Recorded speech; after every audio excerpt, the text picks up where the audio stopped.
Pero bueno, ya que solo son algunos los que nos han escuchado, han oído hablar algo de Redux, durante estos minutos siguientes, entre mis compañeras y yo les vamos a platicar qué es esta red, a qué se refiere. Y bueno, les queremos dar esta charla y en la mesa me acompañan, como la red es multidisciplinaria, pues entonces me acompaña Abril Pérez, que es comunicóloga, y Lili Güense, que es pedagoga, y mi compañera Daniela Salinas, que es diseñadora y fotógrafa también. Entonces, pues empezamos. Dani. Hemos decidido, bueno, más bien hemos acordado que es importante que voltemos a ver obviamente a todos los demás especialistas que hablan de cambio climático, para que también empiecen a bajar su discurso en el sentido de cuando se ponen enfrente de los jóvenes, y que cuando hablan enfrente de los jóvenes nosotros también podamos empezar a entender qué es el cambio climático, porque muchas veces, pues con tanto tecnicismo a veces, si uno no conoce del todo el tema, pues uno se pierde. Entonces eso es una de las partes. Otra, pues que como jóvenes entonces pues empezamos a impulsarnos también nosotros mismos para agarrar, bueno, para jalar a los jóvenes, ¿no? A partir de esta reestructura se planteó que Redux es una red académica, fundamentalmente estudiantil, de carácter multidisciplinario, en la cual los jóvenes de entre los rangos de 17 y 29 años van a reunirse, ya que están interesados en el tema del cambio climático. Siguiente. Para lograr que Redux salga adelante y seguir sobre una misma línea, nos planteamos el objetivo general, que es el vincular a los jóvenes entre los 17 y los 29 años para tratar temas relacionados sobre el cambio climático y así fomentar un análisis más profundo, más amplio, a partir de las diferentes disciplinas a lo que los chicos pertenecen. Siguiente, por favor. Se propusieron objetivos específicos, son 5, de los cuales el primero es promover la participación de los jóvenes en eventos organizados por el PINC, ya sea conferencias, talleres, etc. Diseñar estrategias para la difusión y así poder llegar a más jóvenes interesados en el cambio climático. Y lo más importante también es inducir el debate para que los chicos interesados en el cambio climático den sus propuestas o den sus ideas sobre lo que tienen del cambio climático dependiendo de su disciplina. Aquí les voy a mostrar dónde está Redux y a dónde queremos llegar con esta red multidisciplinaria. En primera instancia pues está nuestra misión. La misión de Redux es ser una red multidisciplinaria que promueva la interacción entre los jóvenes, como ya nos dijo mi compañera Lili, de entre 17 a 29 años. Esto, bueno, los queremos para impulsar la construcción de una cultura que sea pues más participativa, que sea incluyente y que verse sobre el cambio climático. Sigue, por favor. Dentro de nuestra visión, que esto es a largo plazo, es ser una red nacional multidisciplinaria que opere tanto de manera virtual o, bueno, semipresencial. A esto nos referimos que sea de manera virtual en primera instancia, que estemos en las redes, que los jóvenes pues nos consulten, Facebook, Twitter, cosas así, para después serla de manera presencial. Esto lo vamos a lograr a través de un plan de trabajo que ya nos hemos planteado, que mi compañera Abril nos lo va a decir, ahora sí. Bueno, pues a mí me tocó hablar del plan de trabajo, que se divide en 2 fases. La primera fase es la de difusión y la segunda fase ya es la presencial. Dentro de la difusión hay actividades como son los stands. Estos stands van a ser móviles o fijos.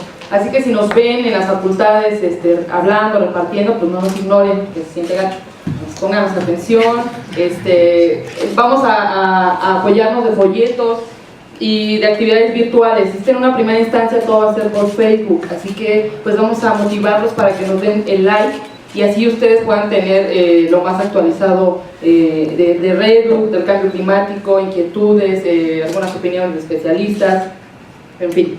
Bueno, y bueno, sigue la de presencial. Ese es ya cara a cara con los estudiantes, con los jóvenes, en una mesa redonda, como mencionaba Idaís, o igual en un auditorio, para ver cuáles son sus inquietudes acerca del cambio climático, qué están haciendo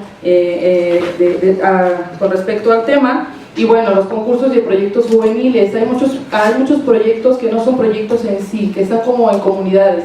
Entonces también queremos como que se suban a este barco, ¿no? Y pues bueno, es todo. Y la sesión de pláticas para realizar proyectos juveniles también, o sea, motivarlos. A lo mejor algún arquitecto que quiere entrar al cambio climático, está interesado en viviendas sustentables, pero no sabe cómo entrarle, no sabe qué expertos están hablando acerca de arquitectura o de sustentabilidad. Entonces nosotros queremos ser ese medio para que ellos puedan ser contactados con los especialistas. Pues muchas gracias. Pues gracias por el favor de su atención, somos poquitos. Ahora quiero presentarles un avance de un trabajo mucho más amplio que estamos desarrollando en la Universidad Autónoma Chapingo relativo a medir los impactos del cambio climático sobre algunos elementos agrícolas del país. De tal forma que, si me ayudan con la siguiente, por favor. Todo esto tiene unos antecedentes que va a ser el primer orden de mi presentación, y después de estos antecedentes, perdón que no se vea muy bien, una metodología, resultados y algunas rápidas conclusiones del avance que llevamos, y ponerlo un poco más en contexto. Muchas gracias. De lo que significa. Entrando un poco ya en materia, en un trabajo más reciente que hemos desarrollado, que no necesariamente es sobre el sector agrícola, trata o versa, perdón, la siguiente, por favor, sobre un estudio muy general de vulnerabilidad al cambio climático. Estos resultados los pueden ver, no sé si se alcanza a ver, pero está el Atlas Climático, es la dirección web, aquí abajo está hospedado aquí en Uniatmos, en una página de la universidad, del Centro de Ciencias de la Atmósfera, pero es a grosso modo 4 grandes mapas, 4 grandes índices, que lo que hemos intentado mostrar es esa vulnerabilidad que puede existir en el sector agrícola ante los efectos del cambio climático. Rápidamente, en un contexto muy general, lo que se hace en el análisis de vulnerabilidad es dividirla de acuerdo a lo que dice el Panel Intergubernamental de Cambio Climático, que los elementos para evaluar vulnerabilidad son 3 grandes pilares: una exposición, una sensibilidad y una capacidad de adaptación. De forma que arriba a la izquierda, el primer mapa es el que trata de buscar a partir de la suma de diferentes indicadores cuál puede ser la exposición que se tiene al clima y al cambio climático. Del lado derecho arriba es un mapa de sensibilidad. Este es el que sí nos interesa y que traigo yo en este contexto, porque es qué tan sensible se es a los efectos del cambio climático. Y por su parte abajo a la izquierda un mapa de capacidad de adaptación y su resultante a la derecha de vulnerabilidad. Cuando se integran estos 3, se tiene entonces una visión general de lo que puede ser la vulnerabilidad. Decía yo hace un momento, no se alcanza a ver por el color blanco de las letras, pero en sensibilidad es nuestro elemento, nuestro sistema que nos tiene de interés a los que estamos trabajando en esta línea de investigación allá en la Universidad de Chapingo. Es decir, lo que queremos señalar es, estamos expuestos a estos fenómenos del cambio climático, pero además de lo expuesto también somos sensibles, y esa sensibilidad interna que tenemos en producción agrícola se ve reflejada, o debe de verse mejormente reflejada, en los estudios de vulnerabilidad. La siguiente, por favor. Un poco más atrás de este estudio de vulnerabilidad hay una serie también de trabajos que hemos venido desarrollando para tercera y cuarta comunicación nacional del país ante la Convención Marco de Naciones Unidas de Cambio Climático. En el apartado de agricultura lo que hicimos fue generalizar primero todo el eje agrícola y supusimos de que evaluar solo a un cultivo, es decir, al maíz, nos iba a representar, nos iba a dar una gran fotografía de lo que podría suceder en el eje agrícola frente a cambio climático. Además de suponer eso del maíz, lo que además supusimos fue que podíamos evaluar la aptitud, es decir, una evaluación de tierras, evaluar la aptitud o la evaluación de un potencial para producir agricultura. Estos mapas que ven aquí entonces son de aptitud para maíz. Fíjense cómo lo hemos castigado demasiado. No es solo agricultura, sino es aptitud. No quiere decir que ahí se señale dónde hay agricultura. Simplemente si se podría hacer o no de manera natural. Y esa aptitud considerando solo un cultivo tradicional en nosotros, que es el maíz. De forma que comparamos el escenario base, arriba a la izquierda, con 3 escenarios de cambio climático que traigo yo acá, y parte de los resultados en ese entonces los pueden encontrar en el 2011 en la revista Atmósfera, en un estudio que se publicó ahí sobre los efectos que podría tener en el cambio de la aptitud, y parte de lo que encontramos es que la aptitud va a disminuir, y estas disminuciones en la aptitud pues pueden ser del orden del 20, 27, 22 o de 13%, dependiendo el modelo y el escenario de año que se tome. De forma que, comenzando a unir los dos grandes temas que les he platicado, es vulnerabilidad, quiere decir que somos sensibles a estos escenarios de cambio climático, pero además, naturalmente, la aptitud que tenemos para hacer agricultura no es para todo el país, está identificada en ciertas zonas. El rápido desarrollo técnico, científico y económico que se ha manifestado en los últimos años en nuestro planeta ha resultado en muchos aspectos perjudicial para la biodiversidad y para la estabilidad de todos los procesos naturales que son parte fundamental del medio ambiente. De tal manera que en el presente trabajo tiene como finalidad destacar sobre la manera, destacar el cuidado y la conservación del hábitat y del tratamiento que le corresponde a los ecosistemas forestales, por ser parte importante de la eliminación de uno de los factores, dióxido de carbono, que más ha influido e intervenido para crear la normal situación al ser causante directo del rápido calentamiento global.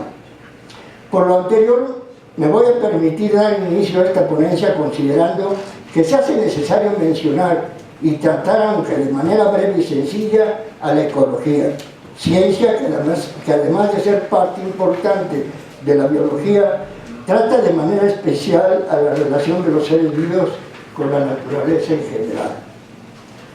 Al hablar de la ecología se debe considerar a los ecosistemas como una de sus partes más importantes por ser su base y por ser su fundamento. El ecosistema se define en los diccionarios como un sistema constituido por los seres vivos existentes en un lugar determinado y el medio ambiente que les es propicio.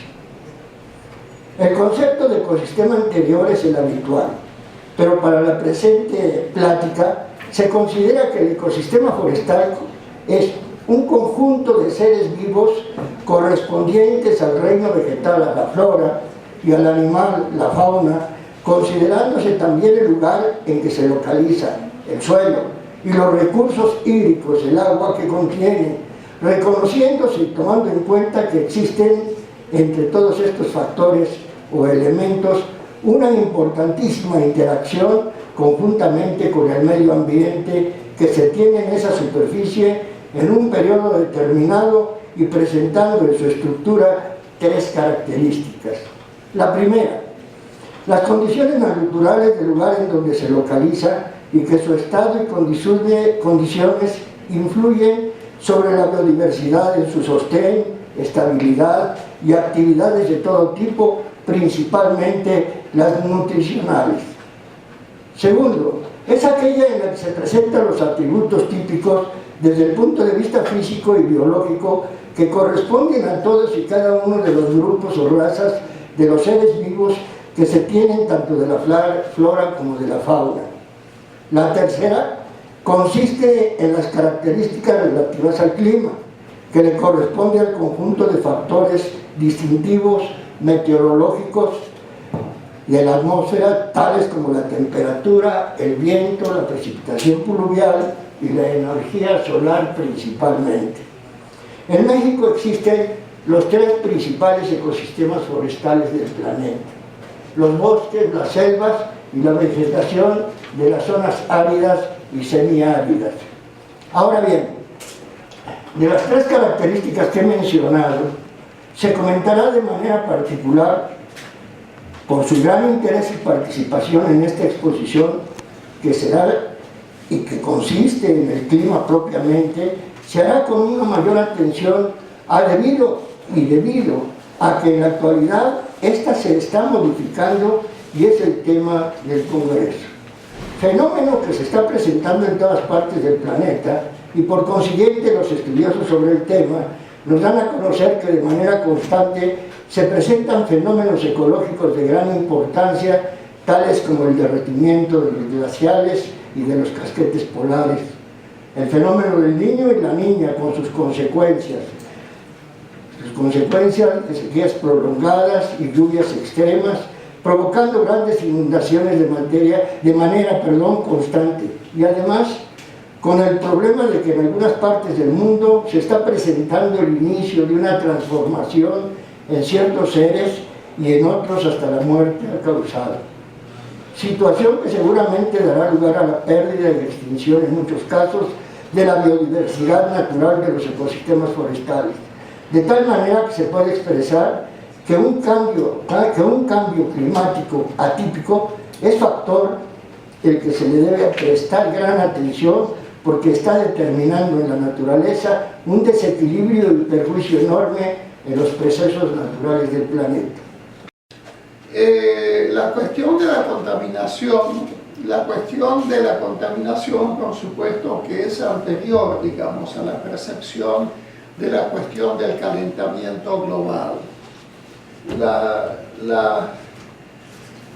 La cuestión de la contaminación, la conciencia del calentamiento global, yo diría la conciencia pública del conocimiento global comienza, yo diría en 1900, por más que Arrhenius publicó su artículo a comienzos de siglo, la conciencia pública sobre el tema yo creo que empieza con la publicación de un artículo de divulgación en el New York Times en 1981.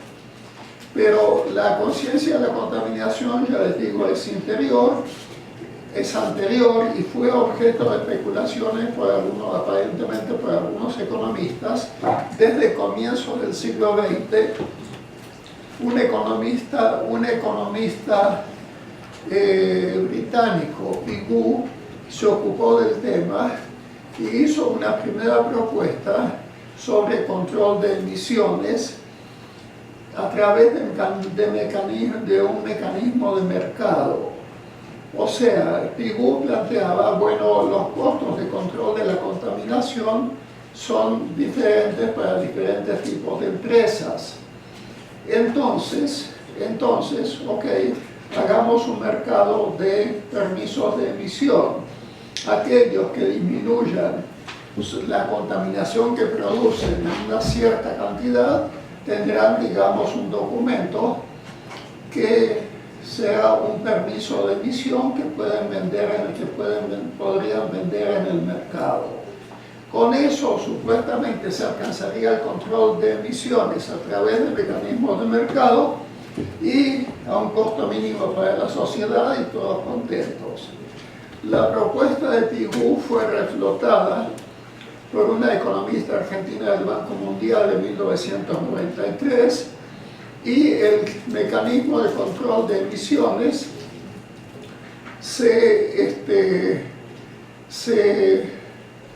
lo aplicó la Unión Europea. La Unión Europea en 2005, entre 2005 y 2007, constituye